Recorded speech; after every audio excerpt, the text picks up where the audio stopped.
Hello and welcome to the Montel Weekly Podcast, where we bring you the latest news, issues and changes happening in the energy sector.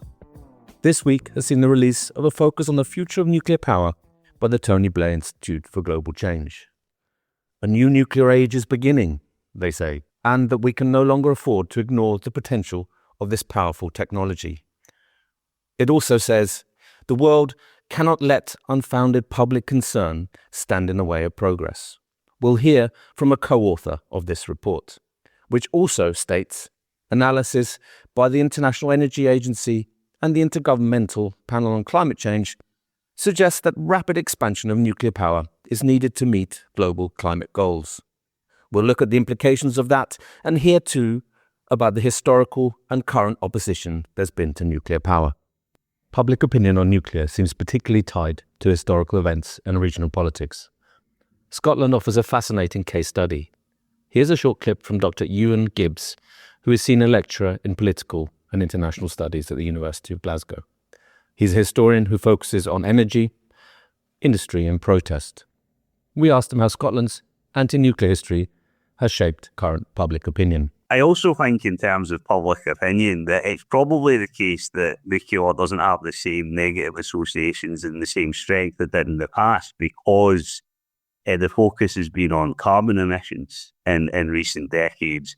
Although it is worth noting that in Scotland, for instance, the Devolve administration adopted an anti-nuclear stance initially under a Labour-led government in 2006 and has continued to, SNP-led governments have continued to maintain that policy of using planning powers to oppose future development. So I think it's fair to say that the proposal to build more nuclear isn't without controversy. Alongside me throughout this episode is Montel's France editor, Chris Eales. A warm welcome to you, Chris. Thank you, Richard. Hello, everyone. What did you make of the report that was launched by the Tony Blair Institute this week?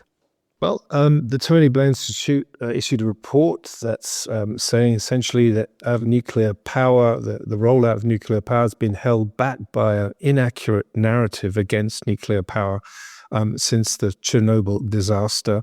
And that as a result of that, global carbon emissions have grown more than they would have done. They would be 6% lower than today, according to this report. The report says that there's been a sharp slowdown in the number of nuclear reactors open since the 1980s, and that basically nuclear hasn't reached its potential because of this, what they call the public's false perception of the risk that nuclear power poses. So they're asking us to move past the false alarm and ideology that they say slowed down progress. And how else? I mean, nuclear's been in the news quite prominently in the last couple of months. I mean, in what ways, Chris? Could you maybe tell us a little bit about that? Well, I mean, one of the interesting things that happened was, of course, the big tech involvement in SMRs signing deals, or at least saying they're going to sign deals. We've got Amazon, Microsoft, and Google signing agreements for SMR units in the US. This all happened in the autumn. And that's obviously quite interesting. And this is based on the idea that there will be a surge in demand, power demand, because of the use of AI and the need for power to cool down data centers. So that's been very important. At the same time, we've had other countries in Europe, such as Italy, joining the nuclear bandwagon and talking about a revival of nuclear in that country, which is by no means certain at all. And these are obviously are just plans. And we have an EU alliance, a nuclear alliance in the EU, pushing very, very ambitious plans to roll out nuclear power by 2050. So at the same time, there's a very clear rift in Europe. between the largest economy, Germany and France. France is very pro-nuclear and has obviously big plans to extend to build new reactors by 2050. Germany is going the other way, or has agreed to obviously to decommission its reactors.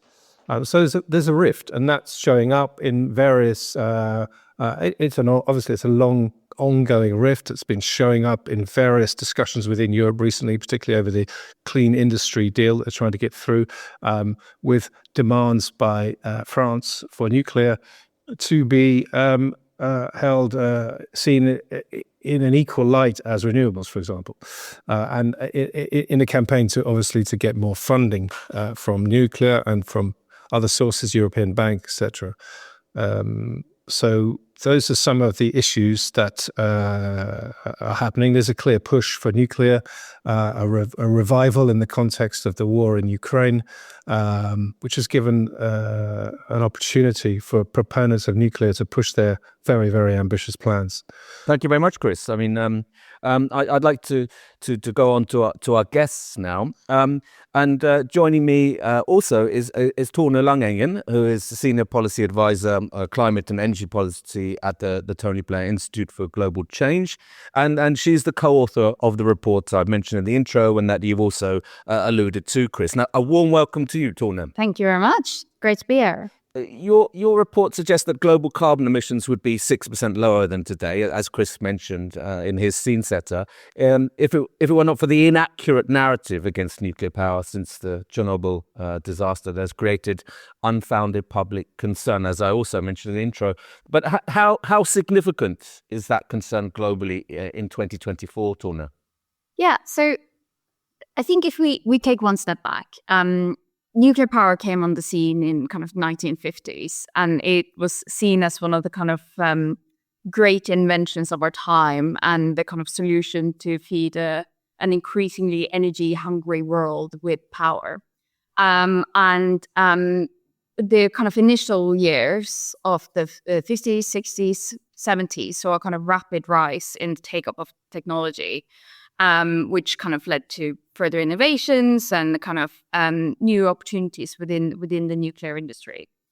But then there have been these kind of significant accidents, disasters that's happened along the way, which has been fueling a kind of public perception. And there were already concerns about nuclear before, things like 3 Mile Island in the US, and then notably Chernobyl in 1986. But these type of accidents have kind of created in the public's minds these kind of catastrophic perceptions of what and how safe nuclear power actually is. And a lot of this is driven by some of the kind of media reporting at the time, which I think is in many ways very understandable, because Chernobyl, for instance, was a absolutely terrible accident. But if we're actually looking at the evidence that's kind of come to light since then, so kind of assessments done by kind of reputable international organizations like the WHO, we can see that a lot of the analysis around the kind of radiation exposure, the kind of the death tolls, etc., were probably kind of exaggerated at the time. But yet that perception has still lingered in a lot of people's minds, and I think has been utilized by certain movements as a kind of reason to go against nuclear. And whilst I think that there are justified concerns and trade-offs with any energy technology, and I think that applies to literally any energy technology, there are risks and concerns that can be mitigated and dealt with, and that are mitigated and dealt with. And then there are the kind of concerns that are not fact-based and ideological, that leaders and political leaders now need to be able to kind of move past to really kind of harness the power of nuclear going forward. Absolutely.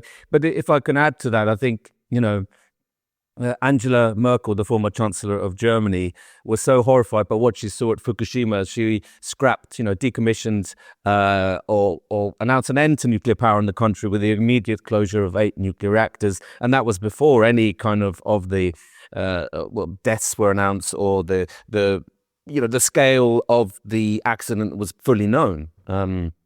Absolutely. And I think this is like, I think this is what we've seen, right? We've seen these kind of like peaks and troughs. So 3 Mile Island happened, and the kind of before that, actually, the US was kind of on a similar path to France in terms of the amount of nuclear power they were kind of adding to their grid and the kind of proportion of nuclear on their grid. And then after 3 Mile Island, we're kind of seeing this kind of slowly kind of falling growth rate because people are concerned, even though 3 Mile Island didn't lead to any deaths. It didn't lead to any kind of significant radiation exposure in the area above what is kind of, I suppose, healthy doses.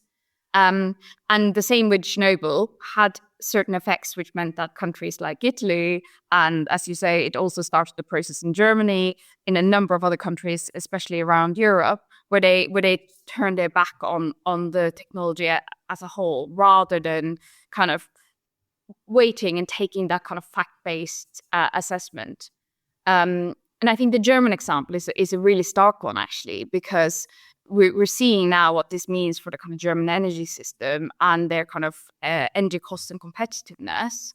That decision to close those reactors down is having kind of very lingering effect, even though I think there's no evidence to suggest that like it has made Germany a much safer or better place because those reactors in Germany were safe. And could be still operating today. There's certainly, concerns or criticism from several market participants as well as politicians that maybe closing down nuclear and coal at the same time was not going to be such a good idea, especially to guarantee German industry or the industrial heartland of Germany. But you've predicted a new nuclear age in the years ahead, Tone, and then Tony Blair Institute. But this is driven by a surge in demand, or can you talk us through why you believe that there's a new nuclear age coming? We've kind of heard it before, and it's certainly in the 2000s, and But what makes you so optimistic now? Yeah, and I think part of the reason why we want to put this paper out actually is to avoid kind of try to make sure that we push for the fact that this isn't like a blip and then leaders choose to stop doing it, but. I think there's three main reasons. So one is the kind of climate change agenda. I think the big organizations like the IPCC, the IEA, all talk about how essential nuclear is going to be to deliver on our climate goals. And we saw at COP last year the number of countries that were kind of committing to tripling renewables tripling nuclear as a part of that agenda. So I think the climate angle is a really important one, and I think in particular thinking about when countries are adding more and more renewables onto their grids, I think there is an increasing realization that it is necessary to have that kind of baseload power there as well to lower the cost and provide that kind of grid stability that is needed going forward. So that's one of the reasons. I think the other really big reason, which Chris mentioned to begin with, is the kind of digitalization and AI revolution that we're seeing at the moment. There is no doubt that AI is incredibly energy hungry. We're already seeing kind of huge amounts of energy requirements. For instance, only a few years ago, almost all data centers used less than 10 megawatts of power. And today they can use 100 megawatts of power or more. And even though we're seeing kind of chips becoming more and more efficient, the kind of growing demand for AI is outpacing that. So there's this huge interest in nuclear from these companies, and because these companies essentially need that power to be baseload and stable, they are really only looking to nuclear at the moment. So we've been seeing these kind of big announcements from Amazon, from Google, and even yesterday we saw Meta announcing the fact that they're looking for 1 to 4 gigawatts of nuclear in the US. And I think that will be a real kind of driver, kind of getting that scale and that order book in terms of nuclear power projects going. And I also think that an increasing number of countries are going to see it as a kind of competitive advantage for them to have that nuclear power to be able to lead in the AI era.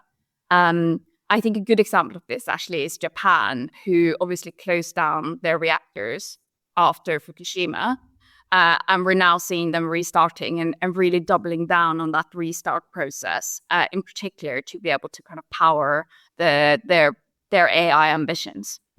I mean, absolutely, Tone. I mean, some of the critics of your report may point to the fact that a lot of the donors of the Tony Blair Institute are big tech. I mean, what would you say to that? I mean, I think that probably just means that, we speak to a number of tech companies and we understand the needs of the tech industry. So I think we're quite kind of got a finger on the pulse, so to speak, on what some of these drivers are and why this is such an important area.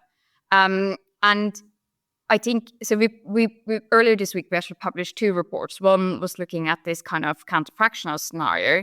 The other one was looking at how the UK could harness the opportunity of SMRs in the energy transition now. And I think one of the big things that we're seeing with these hyperscalers at the moment is that they're not just wanting all this power, but they're actually willing to put the money and invest in them, which is leading to, the fact that we can go from just having 1 project to having maybe 10 projects in terms of order books, which is making these technologies much more feasible and able to kind of get across that kind of valley of death, first of a kind hurdle and into something that's actually feasible and that works for and that can benefit all of us. I mean, absolutely, Tony. I think, it's clear that big tech probably has the funds at its disposal, probably more so than a lot of utilities in Europe or across the globe. But Chris, I mean, a lot of the current reactors that have been planned have faced either a lot of cost overruns and delays. What's been the case in France, for example? Yeah, I mean, not just in France. The history of France's attempts to build a new reactor at Flamanville has been a total disaster. That's pretty well known, and I don't think there's any doubt about that. Massive cost overruns, a timetable that they never could have kept to. Various reports, including a government report slating the whole build, the lack of management in terms of timetables, design as well, starting too quickly without a proper design, and then taking far longer than they thought they would do in terms of engineering hours, and a lack of oversight from the state. So so it's a really very, very poor picture, a very, very poor place that France is attempting to is now talking about a nuclear renaissance, but it's coming from a very bad place. So that's obviously very, very difficult. I would also say just on the SMRs that you mentioned that let's be clear that no designs for SMRs have been approved yet. And of course the plans that the tech companies are the deals they've signed are really very, very early days, and they're massive challenges. This is all on paper, as are the plans in France to build reactors. It's on paper. But Tony, you mentioned a lot of the reasons. You ran in your report. You mentioned a lot of reasons for these delays and cost overruns. And is this down to sort of over stringent regulators you mentioned, or sort of that maybe environmental and safety concerns? Do you feel that they've been overplayed? So I think there's three different elements to the costs story. One, I think, is a question on the nuclear industry, and I think the nuclear industry needs to know that they need to be able to step up as well to the challenge if there's going to be a nuclear renaissance. So just to be really clear on that. But secondly, I think exactly the point that we are making in this report, which is that we have not shown significant commitment enough to nuclear. This means that we've chosen to kind of commission 1 or 2 reactors rather than kind of a whole fleet, which is, for instance, what they do in South Korea, who see significantly lower costs of building reactors. I think is one of the reasons for why this cost overruns happen. So we're kind of not getting the learning rates, we're not getting the kind of standardized designs in place, which means that things get faster and cheaper, frankly. And then yes, on the regulation as well, I think we have a system. The systems differ in different countries, of course, but there is tendency to kind of want very bespoke models. You end up kind of changing different designs that doesn't necessarily need to be changed on safety grounds, but to kind of be overly on the safe side, I suppose, to kind of deal with some of these kind of overhyped, I would say, safety concerns. And also on the environmental side, and this is a wider problem than just nuclear, but we've developed a planning system in the UK specifically, but in many countries as well, where things take so much time. You got these kind of delays that's built in at every step. So, for instance, you need 2 years of reports on badgers and bats in March before you can even get your kind of environmental permit in place. And all these kind of delays and uncertainties and the lengthy consultations add significant costs to the project. Absolutely. I mean, these are issues, also permitting issues faced by many, energy infrastructure projects. But I'd like to bring in Paul Dorfman now. He's visiting fellow at the Science Policy Research Unit at the University of Sussex, and he also founded the Nuclear Consulting Group. A warm welcome to you, Paul. Thank you very much. So just to address a few points. The report looks like something that's put together by a set of people who don't necessarily have sort of relevant academic or expert experience in the key issues that it purports to address, especially questions about radiation risk. And to kind of cut to the chase, in terms of radiation risk from accidents, I recall after both of us speaking at UK Parliament a few years ago, I had supper with Naoto Kan, who was Prime Minister of Japan at the time of Fukushima. And I was kind of astonished when he turned to me through an interpreter and said that if the wind was in the wrong direction, we would have lost Tokyo. So there are all kinds of issues that one could discuss about radiation risk, but let's turn to the issue perhaps more important, which is the question about climate and climate impact. Now, I'm unsure if it's actually true what this report talks about in terms of IPCC, the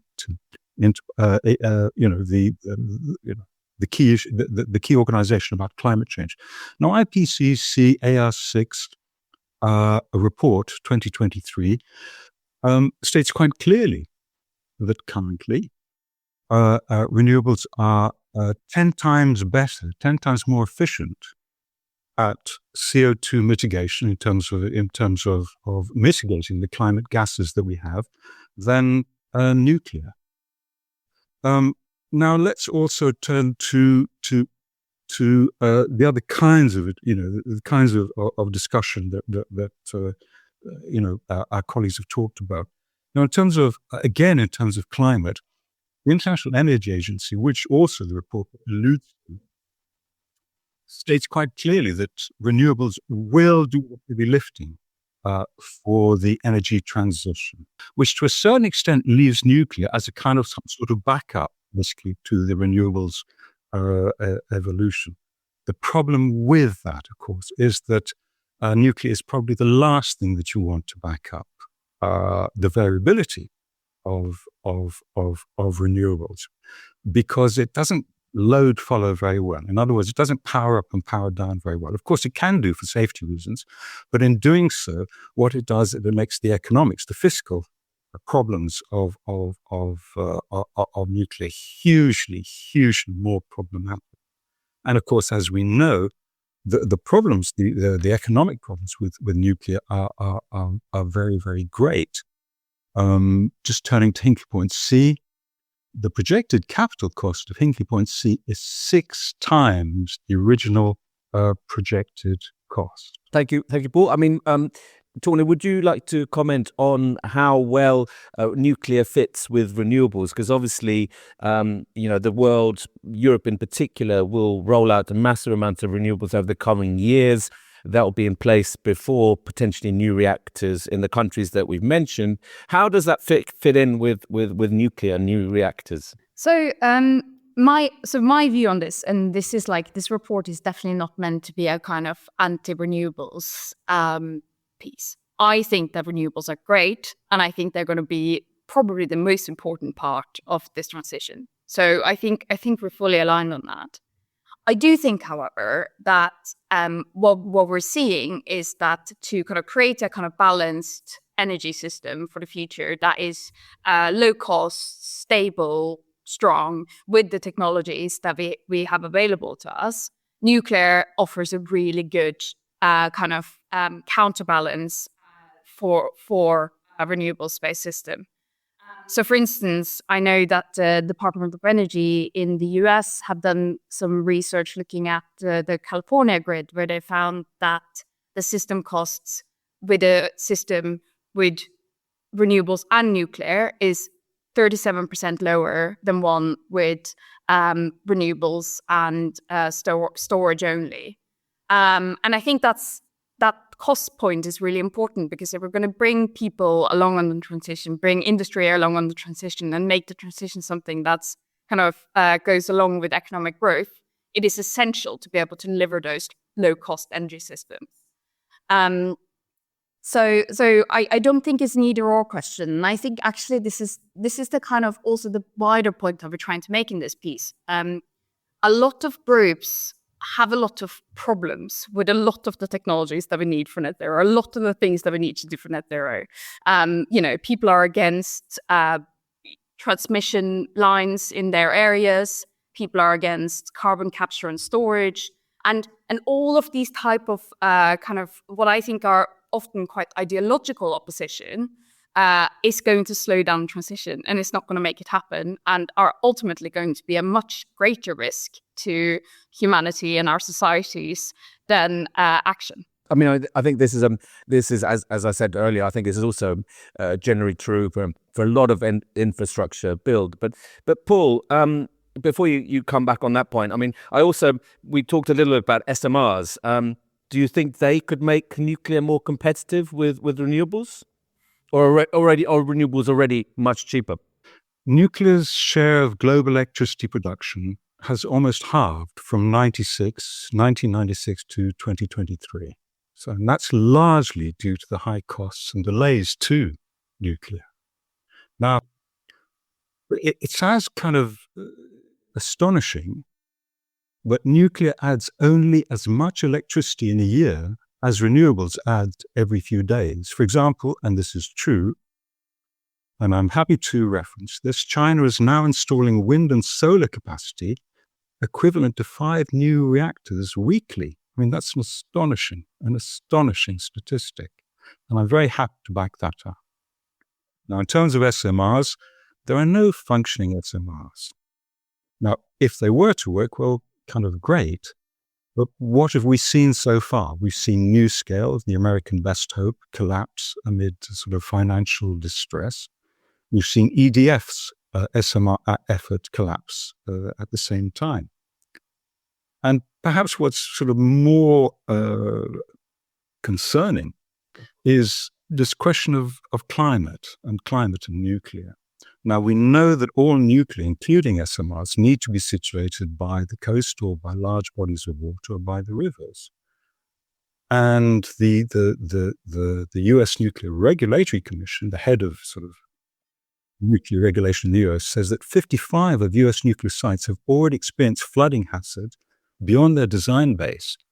And the US Army War College reports that nuclear power facilities are at high risk of temporary or permanent closure due to climate threats. So the problem is this.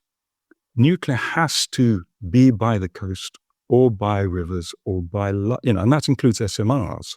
Now, we hope that sea level rise will be step change. We don't know, but we hope. What is really important and concerning about all of this is storm surge, where basically under increasing atmospheric conditions, which coalesce with high tide, the sea basically moves up and sort of moves inland. So there are some very key issues here. So nuclear has this idea, and SMRs have this idea that they will kind of save us from climate. The truth, unfortunately, both for the reactors and also for the spent fuel ponds, is very, very different.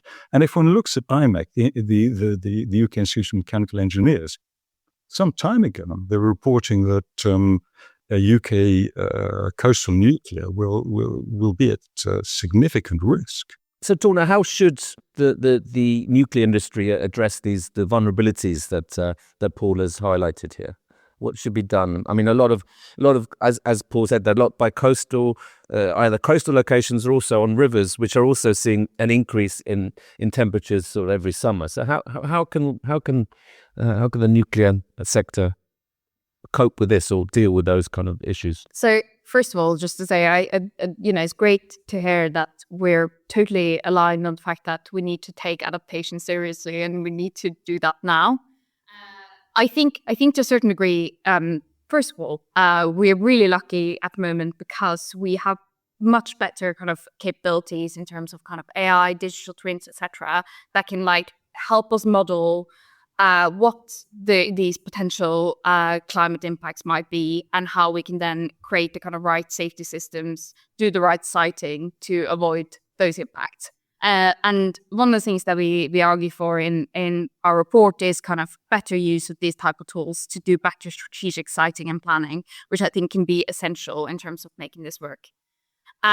So absolutely, that's really important to be able to future-proof these the siting of the nuclear power stations. The other thing is there is very rapid innovation happening within the nuclear industry at the moment.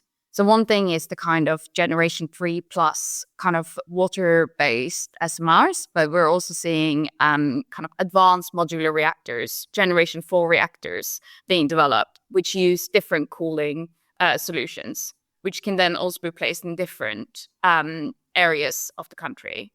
And of course, these are technologies in development at the moment. We've obviously, they're not new concepts. Some of them have been tried before. But I am really optimistic and really excited about the kind of potential opportunities for harnessing some of those innovations. And the great thing about those new models as well is that they are designed to work much better at load following.